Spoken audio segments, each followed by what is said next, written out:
বর্তমান বেসরকারি 180 দিন তারা অতিবাহিত করেছে। এই 180 দিন বাংলাদেশের পরিস্থিতি কিরকম ছিল, সরকারের ব্যবস্থাপনা কিরকম ছিল, এবং এই সরকার আমরা দেখেছি 180 দিন উপলক্ষে তারা নিজেরা একটা প্রেজেন্টেশন করেছে, একটা রিপোর্ট পাবলিশ করেছে। তো আমরা সেখানে দেখতে পেয়েছি যে তারা যে প্রতিশ্রুতিগুলো দিয়েছিল সেই প্রতিশ্রুতিগুলোর অধিকাংশই তারা রক্ষা করতে পারেনি। দেশের যে সংকটগুলো তৈরি হয়েছে সেই বিষয়েও তাদের কোনো জবাবদিহিতা নেই, পর্যন্ত তারা নিজেদের সফলতা দাবি করছে। তো আজকের প্রেস ব্রিফিং এর মূলত আমরা আপনাদেরকে দেখানোর চেষ্টা করবো, জনগণকে দেখানোর চেষ্টা করবো আপনাদের মাধ্যমে যে এই সরকার কোথায় কোথায় অব্যবস্থাপনা এবং সংকটগুলো তৈরি করেছে। আজকে একটু আমাদের সময় লাগবে, আশা করি আপনারা আমাদের সাথে থাকবেন।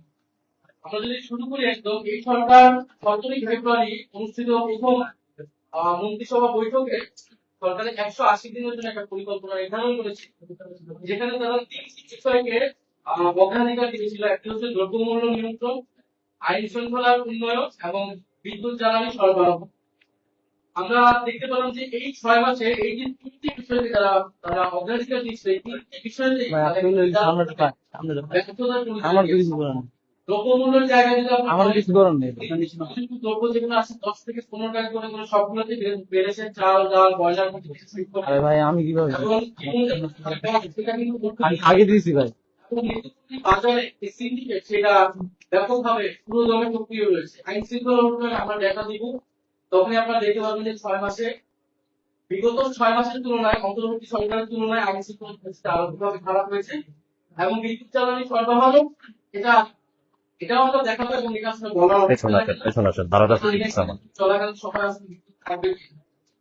সামনের দিকে আমরা যদি প্রথমে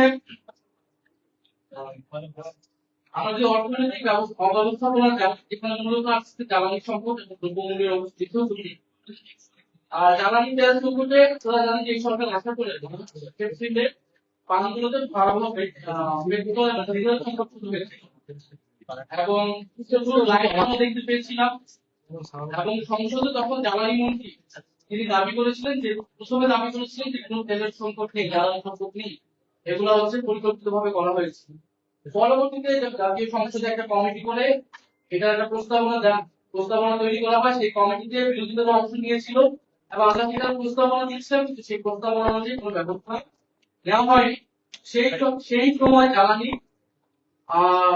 জ্বালানি তেলের দাম রেকর্ড পরিমাণে বৃদ্ধি করা হয়েছিল। আমরা অক্টেন হচ্ছে 20 টাকা লিটারে, পেট্রোল 19 টাকা, কেরোসিন 18 টাকা এবং ডিজেল 15 টাকা। এবং এই মূল্য বৃদ্ধিটা পণ্য পরিবহন, সেচ, কৃষি সহ আমাদের আরো অনেকগুলো সেক্টরে এটা সরাসরি প্রভাব বিস্তার করেছে। এই যে সংকট, এই সংকটের পিছনে আমরা দেখেছি স্থানীয় নেতাদের প্রশ্রয়ে সিন্ডিকেট গড়ে উঠেছিল। পাম্পের ভূগর্ভস্থ ট্যাঙ্কে তেল মজুত করে রাখা হয়েছিল। অভিজ্ঞতাহীন প্রভাবশালী গোষ্ঠীর সরবরাহ ব্যবসায় প্রবেশ করেছে এবং উচ্চ কমিশনে বিক্রি এবং পেট্রোবাংলায় পাইকারি বিক্রি শুরু হয়েছিল। এর অর্থাৎ জ্বালানি ক্রয়ে স্বচ্ছতা অনুপস্থিত ছিল। এবং বিভিন্ন জায়গায় আমরা দেখেছি পাম্পের মজুদের ঘটনায় স্থানীয় সংবাদ মাধ্যমে এসেছে, প্রশাসনের অভিযান এসেছে, সেই দিক থেকে সরকার কিন্তু ভাঙতে পারে। আমরা যদি গ্যাসের দিকে আসি, বর্তমানে দৈনিক গ্যাস চাহিদায় 43% ঘাটতি রয়েছে। দিনে আপনার 380 কোটি ঘনফুট হলো চাহিদা, সেটা এখন 215 সরবরাহ আছে 215 কোটি ঘনফুট।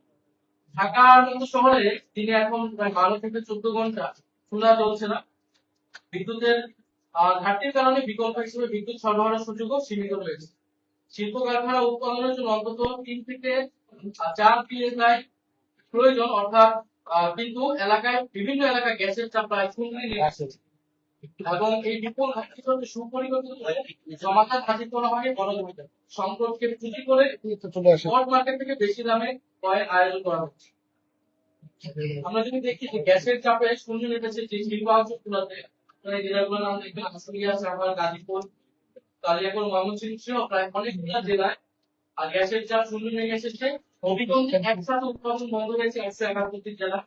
নারায়ণগঞ্জে উৎপাদন বন্ধ হয়েছে 450টি ডাইং কারখানা। এবং রিজিমে সদস্য কারখানা যে রয়েছে তাদের প্রায় 30 থেকে 35% তাদের সক্ষমতার তুলনায় কম উৎপাদন তারা করছে। এবং এটা বিভিন্ন পত্রিকার রেফারেন্স আমরা পেয়েছি। গ্যাস সংকটে শিল্প উৎপাদন ব্যাহত হচ্ছে। আমরা যেটা বললাম বিজিএমই সদস্য কারখানা 30 থেকে 35% কমেছে সক্ষমতা, এবং সব খাত মিলিয়ে 2 মাসে গড় উৎপাদন 24% হ্রাস পেয়েছে। কাজ, ইস্পাত, বস্ত্র তৈরি, পোশাক কারখানা সহ গুরুত্বপূর্ণ বিভিন্ন সেক্টরে এটা জন্য ক্ষতিগ্রস্ত হচ্ছে। গ্যাসের কারণে ক্রয়াত সরে যাচ্ছে এবং আমরা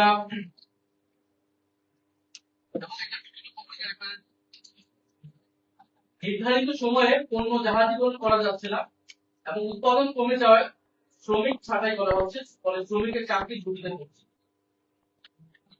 আমরা বিদ্যুতের ক্ষেত্রে দেখবো এই সরকারের অঙ্গীকার ছিল নির্বাচিত হওয়ার পরে তারা বলেছিল যে ক্ষমতা গ্রহণের 3 মাসের মধ্যে কোনো বিদ্যুতের দাম বৃদ্ধি 2 বছরের মধ্যে কোনো বিদ্যুতের দাম তারা বৃদ্ধি করবে না, কিন্তু বাস্তবে আমরা দেখলাম যে 3 মাসের মধ্যে তারা বিদ্যুতের দাম বৃদ্ধি করলো পাইকারি পর্যায়ে 19.8% এবং গ্রাহক পর্যায়ে গড়ে 16.68%। গ্রাম এবং মফস্বলে 10 ঘন্টারও বেশি লোডশেডিং হয়েছে। বিএনপি গ্রহণের পরে বাংলাদেশের ইতিহাসে সর্বোচ্চ পর্যায়ে লোডশেডিং এই বর্তমান সময়ে হচ্ছে। এর সঙ্গে যুক্ত হয়েছে ভুতুরে বিদ্যুৎ বিল, যেখানে বিতরণ কোম্পানিগুলো সিস্টেম লসের দায় গ্রাহকদের উপর কার্বন দিচ্ছে এবং এই সংকটের সমাধান না করে বিদ্যুৎ বিভাগ উল্টো ভুতুরে বিলের নিয়ে অপপ্রচারের জন্য শাস্তির হুঁশিয়ারি দিয়েছে। আপনাদেরকে যে একটা বিজ্ঞপ্তি দিয়ে তারা এটা যারা সমালোচনা করতেছিল তাদের বিরুদ্ধে হুঁশিয়ারি দিয়েছে এবং পরে সেটা বাতিল করেছে।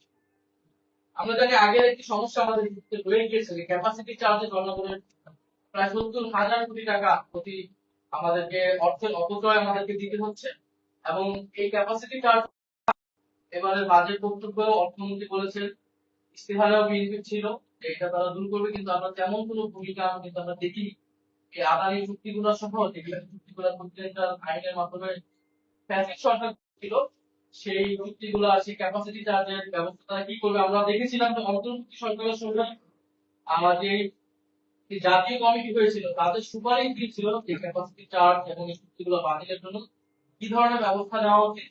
সরকার কিন্তু সেই সুপারিশগুলো মানছে এবং নিজেও কোনো এই ধরনের কমিটি বা কোনো ধরনের ব্যবস্থা নিচ্ছে না।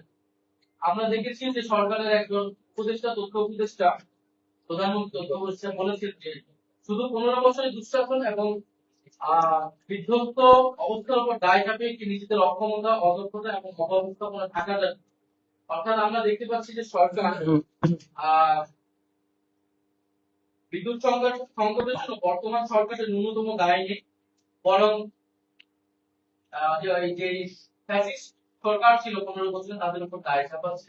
এবং আমরা দেখছি এই 6 মাসে যে কোনো সংকটের কথা আসলে বর্তমান বিএনপি সরকার হয় অন্তর্বর্তী সরকারের উপর দায় চাপাচ্ছে অথবা ফ্যাসিস্ট সরকারের উপর দায় চাপাচ্ছে, কিন্তু আমরা মনে করি যে কোনোটাই গ্রহণযোগ্য না।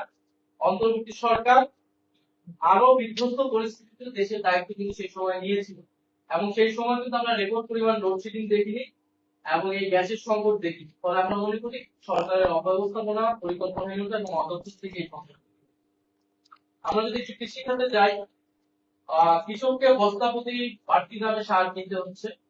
অধিকাংশ জেলায় সেটা 350 থেকে 450 টাকা ব্যয়, অতিরিক্ত ব্যয় হচ্ছে এবং দুর্নীতি মনিটরিং এবং রাজনৈতিক সমর্থন সিন্ডিকেটের কারণে চলতি আমন মৌসুমের শুরুতেই কৃষকের চড়া দামে সার কিনতে হচ্ছে, ক্যাশ মেমো চাইলে সার না দেওয়া ভুক্তি দেওয়া হচ্ছে।